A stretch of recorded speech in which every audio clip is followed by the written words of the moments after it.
The old woman's eyes glowed silver in the moonlight. And when she smiled at the fisherman who had just fed her, the river began to rise. "You fed me when I was dying," she whispered. "Now I must decide whether to bless you or drown you." There was once a village called Ogudu, nestled along the banks of a great river that gave life to everything it touched. The river was wide and deep, its waters dark and ancient. The elders said it had been there since the beginning of time, before the first tree grew, before the first word was spoken. In this village lived a man named Chima. He was a fisherman, as his father had been, and his father's father before him. But Chima was not like the other fishermen. While they caught baskets full of tilapia and catfish, his nets came up empty. While they built strong houses with zinc roofs, he lived in a small hut with walls that leaked when the rains came. While they ate pounded yam with rich soup every night, Chima ate whatever he could find: a handful of groundnuts, overripe mangoes that fell from the trees, sometimes nothing at all. People in the village whispered about him. Some said he was cursed, others said he was lazy. But the truth was simpler and more painful. Chima was just unlucky. Every morning, before the sun touched the sky, he would push his wooden canoe into the river. The water was cold against his legs, and mist hung over the surface like the breath of spirits. He would paddle to the deepest part where the current was strongest, cast his nets with prayers on his lips, and wait. But the fish never came. One evening, as the sun bled red across the horizon, Chima pulled his empty nets from the water for the last time that day. His arms ached. His stomach growled with a pain that had become familiar, almost like an old companion. He sat in his canoe, staring at the darkening sky, and for the first time in his life, he allowed himself to weep. "Why?" he asked the river. "What have I done to deserve this?" The river did not answer. It never did. As he paddled back to shore, his eyes heavy with exhaustion and despair, he saw something unusual on the riverbank.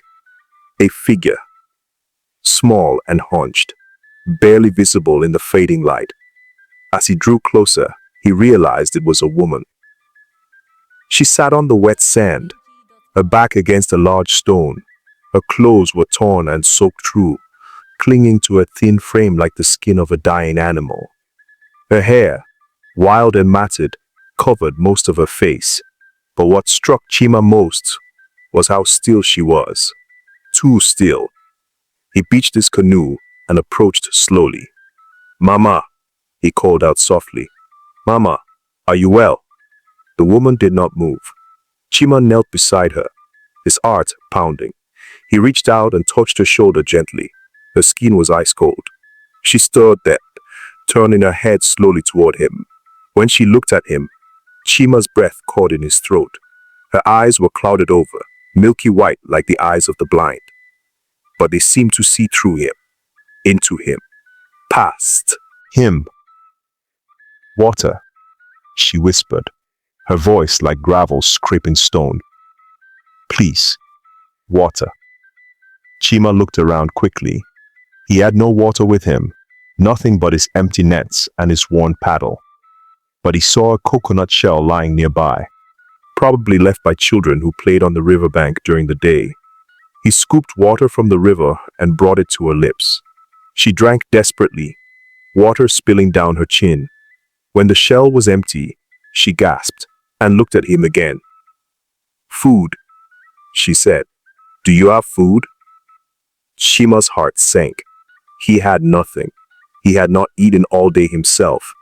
His stomach was a hollow drum, and his limbs trembled with weakness. But looking at this woman, so frail she could barely lift her head, something stirred in his chest. Something stronger than hunger. He remembered the last thing he had eaten that morning. A small piece of dried fish he had been saving, wrapped in a banana leaf and hidden in his hut. He had planned to eat it that night, to silence the pain in his belly just long enough to fall asleep. "Wait here, Mama," he said quietly. "I will bring you something." He ran back to his hut, his bare feet slapping against the dusty path. Inside, in the corner where he kept his few possessions, he found the banana leaf. He unwrapped it slowly, staring at the piece of fish. It was small, so small, barely enough for one person, let alone two. But he did not hesitate. He wrapped it again carefully and ran back to the river. The woman was still there, leaning against the stone, her breathing shallow and labored. Chima knelt beside her and placed the fish in her hands. "Here, Mama," he said gently. "Eat. It is not much, but it is all I have." The woman's cloudy eyes filled with tears. She took the fish with trembling fingers and ate slowly, savoring each bite as if it were a feast. When she finished, she looked at him for a long time, saying nothing. The silence stretched between them, like a thread pulled too tight. Finally, she spoke. "What is your name?" "Fisherman." "Chima, Mama." "Chima," she repeated, as if tasting the name. "Do you know who I am?" Chima shook his head. "No, Mama, but it does not matter. You were hungry. I gave you what I had." The woman smiled then, a strange, sad smile that made Chima's skin prickle with unease. "You gave me your last meal," she said softly. "You, who have nothing, gave me everything." "It was nothing, Mama," Chima said, looking down at his hands. "I could not let you starve." "It was not nothing," the woman said, her voice growing stronger, clearer. "It was everything." And then, before Chima's eyes, something impossible happened. The woman began to change. Her torn, soaked clothes shimmered and transformed into a flowing white gown that seemed woven from moonlight itself. Her matted hair smoothed and lengthened, cascading down her back like a waterfall of black silk. Her cloudy eyes cleared, revealing irises that glowed with a silver light, like coins shining at the bottom of a deep well. Chima fell backward, his mouth open in shock and terror. "Who? What are you?" The woman, no, the spirit, rose to her feet, and as she did, the river behind her began to stir. Small waves lapped at the shore. The water seemed to bow toward her, acknowledging her presence. "I am Mamiri," she said, her voice now carrying the sound of rushing water, of rain falling on stones, of streams singing through the forest. "I am the spirit of this river. I have watched over these waters since the first rain fell from the sky." Chima's heart hammered in his chest. He wanted to run, to flee back to his hut and hide beneath his mat like a child. But his legs would not obey him. He could only stare. "For many moons," Amomiri continued, "I have walked among your people in different forms. I have come as a beggar, as a child, as an old man. I have asked for water when the sun burned hot. I have asked for food when my stomach was empty. And every time, your people have turned me away. They have cursed me. They have spat at my feet. They have told me to go and die somewhere else, where they would not have to see me." Her silver eyes grew sad, and the river behind her darkened, its waters churning with anger. "I came to test your hearts," she said, "to see if kindness still lived in this village. And every time, I found only coldness and cruelty." She stepped closer to Chima, who was still sitting on the ground, trembling. "But you," she said softly, kneeling before him so their eyes were level. "You, who have suffered more than any of them. You, who have been mocked and forgotten. You, who had nothing. You gave me everything." Tears streamed down Chima's face. "I did not know.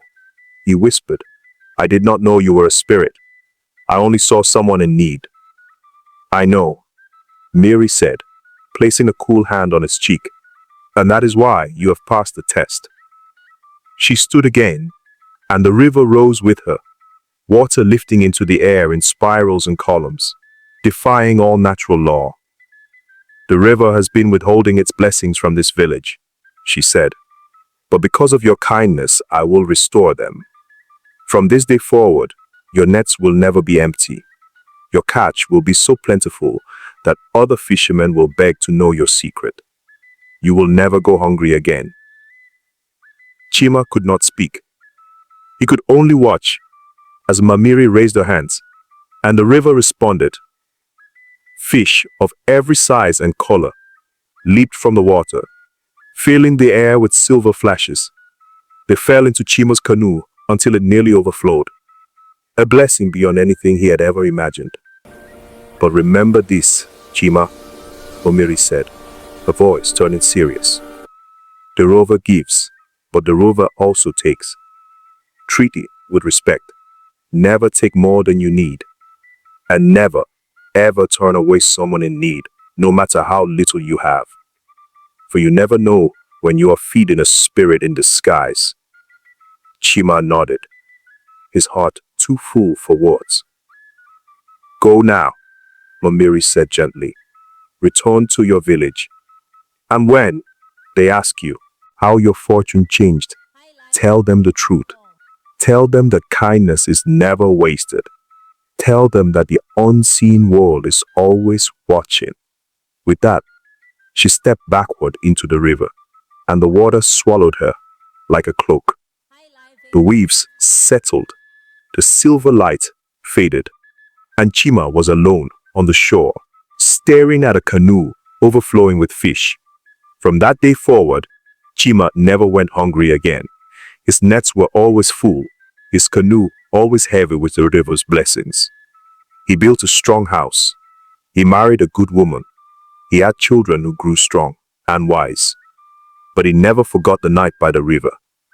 And whenever he saw someone in need, a stranger, a beggar, a child with hungry eyes, he always stopped.